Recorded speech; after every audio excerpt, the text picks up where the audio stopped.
mean, just ultimate hope and somebody that gives everything for us on earth and on to save my life. I mean, honestly, that's kind of how I see it.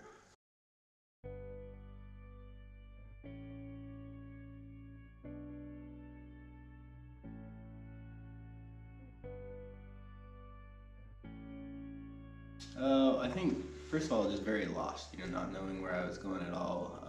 I got very persuaded by a lot of different things: alcohol, pills. Just went down the wrong path and was completely lost, angry, rude. Pretty much everything you can think of is where I was.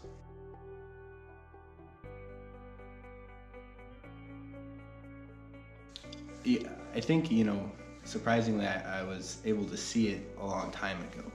I always knew there's something missing in your life. I had no idea what it was, but that feeling and that knowledge that I was missing something has been there forever. I just didn't know that it was a savior. It was a pretty slow building progression for me.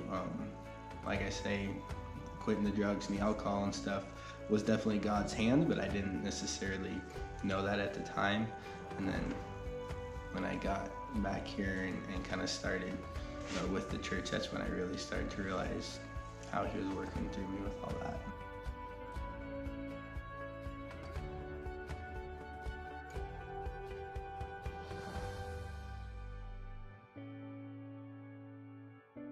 As far as events, I think there's a lot of ones kind of in my old life that kind of built up and just made me not able to be in that life anymore. I remember one was I was sitting in a club, and I was kind of a regular there, and everybody thought I was this great person. I was very popular. Everybody really liked me there. And I kind of looked around and saw all my friends that were in that club as really bad people, and it was a really horrible spot. And I remember walking into the bathroom and looking at myself in the mirror and going, if you're such a good person, everybody thinks you're so good in this place, but yet you disgust yourself, you're in a bad spot and you need to get better. And that was one of the straws that kind of broke the camel's back for me.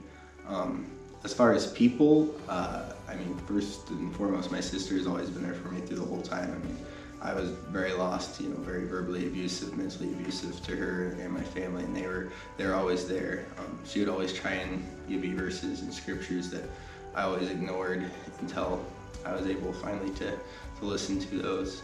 And when I got back here, Daniel, Matt, and Josh, and those guys were really instrumental for me to find my way and understand God and where I was and where I need to go.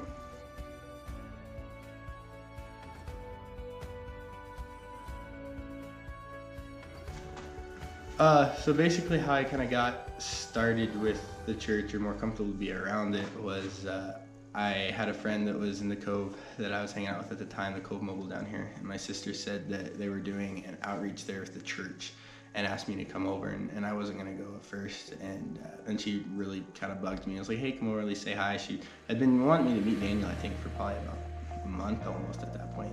Maybe not quite that long, but she'd been wanting me to get to meet him for a while. And so I came over and I met him and talked to him and kind of hung out with him, and ended up hanging out with him for the whole time they were over there. And they were just kind of regular people, and I wasn't really expecting that, to be honest with you. And then it was a little bit after that they had me, or asked me to come to their young adults meeting at the church. I came to that, and it was extremely uncomfortable. It was really kind of the first time I've been in a church building since I was probably 9 years old. And that was extremely uncomfortable for me. I remember they started singing worship, and I walked out. Josh came out and talked with me and kind of talked me through it, and came back in, and then I kind of just started going to their meetings on Thursday nights, and then that was giving me enough courage to go to churches. And then last Sunday, for the first time, I sang up with a group of the church. It kind of was a slow progression to something now that if I don't go to church on Sundays, I miss it. So.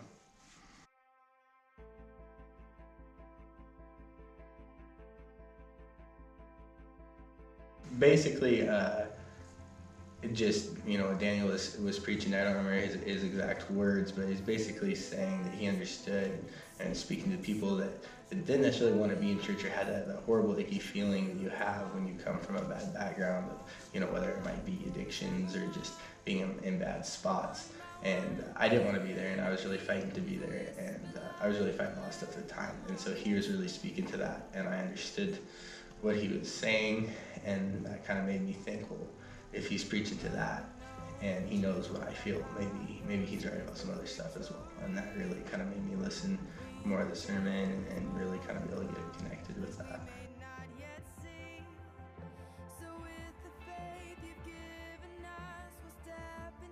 To me, he's hope, honestly. I mean, it's kind of a simple thing, but to me, he's hope and he's the light. He saved my life. I mean, to be honest, I mean, for him to show me where to go and to be able to accept him in my heart as my Savior is, I think, I know that's what saved my life. So for what he has done for me, I think that sums it up pretty good.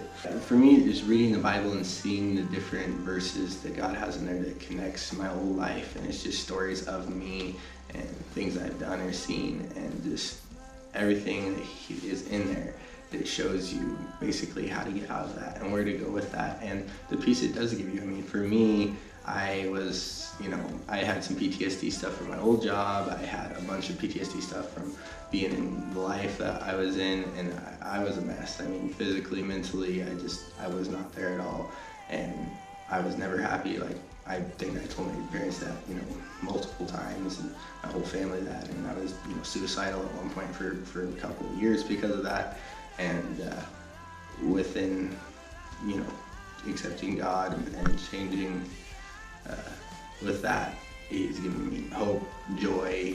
I still get some panic attacks, but I pray and he helps with that, and they're not severe at all like they used to be.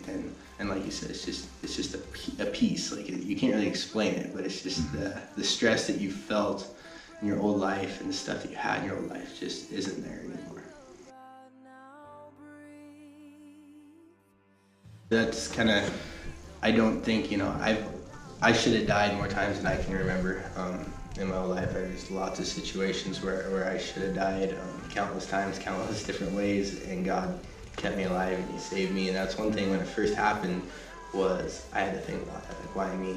And then being able to, Daniel's really been letting me come and help with the different youth programs they have, and coming and helping with the Awanas, and just reaching out throughout the community with Daniel and the other groups has really just kind of opened it up for me. It's like, hey, this is why God has saved me, and this is why he saves, I think, all of us is for a better good that we don't understand. I didn't realize or didn't think that this is what I would be here for until God showed me. Josh gonna laugh so hard at that. He trying to be serious. I'm just like blink. There you go. Don't blink.